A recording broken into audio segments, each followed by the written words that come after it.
Okay, let's talk about my favorite pick for the Twins in the entire draft class. It was their second one, 36 overall, Riley Quick, right-handed pitcher out of Alabama, 6'6", 250, a 4-star offensive lineman with offers to play in the SEC.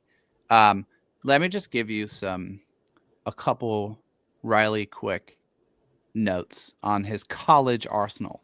4-seam fastball, average 97 mile per hour, whiff rate 30%. 2-seam sinker, average velo 97.1, 16 and a half inches of horizontal break. Ground ball rate north of 60%. Slider, average velo 86.1, 35% whiff rate. Changeup, average velo 88.7 miles per hour, close to 16 inches of horizontal break, 43% whiff rate. Good extension, overall ground ball rate of close to 55%. He also throws a cutter that I think the Twins are going to make him throw a bunch more because it's going to work well with his slider.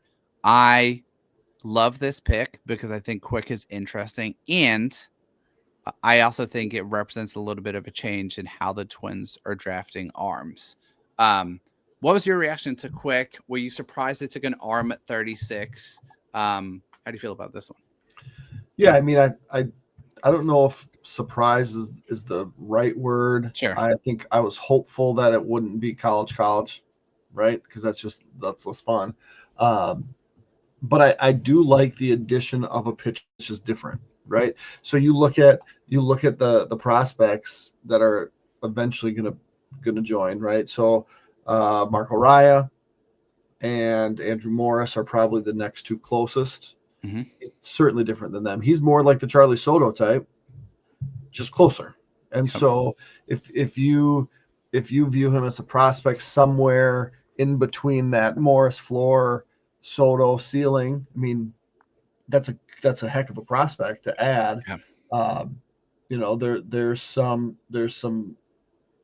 things that maybe the floor is not as high as some college pitchers. I do come back to the fact that we heard it when Prelip was drafted, that the Twins had a great relationship with the Alabama coaching staff. Mm-hmm.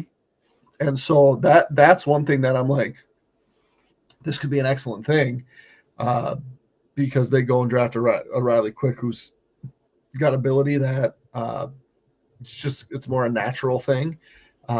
But you add him into this mix with all of these other pitchers, and who knows? Is he a back end guy? Is he a mid rotation guy? Is he someone that turns out to be a setup type guy? Like, all of these outcomes are possible. But whenever you can add a quality arm, given a lot of the stuff that you spewed, that's pretty exciting, right? I mean, there's so much swing and miss in the best conference of college baseball. But let's put it this way, because I started thinking about it this way the last day or so. If we make a comp to Zebby Matthews, who's the Twins' ultimate success story of a mid-round arm, not just who's like reached the majors, but they've done incredible work with. He came in throwing 91 and 70% strikes. Now he throws 97, 98 and like 67% strikes. Right. I like to think about it like this. With Zebby Matthews, he came in with 0 major league ready pitches. 0. They worked for 3 years to develop an arsenal with him, where he now has this 5-pitch mix, and it's a above average fastball, above average slider. With someone like Riley Quick, he's close to having 3 major league ready pitches now. And that's such a different starting point to someone like Zebby Matthews. And so everything you say about the variation and diverse range of possible outcomes for him is true, right? Like, he could be a reliever, he could flame out, he could get injured, He could also, if he's healthy and throws enough strikes, be one of the better pitching prospects in the low minors in 2026 within like 2 or 3 months.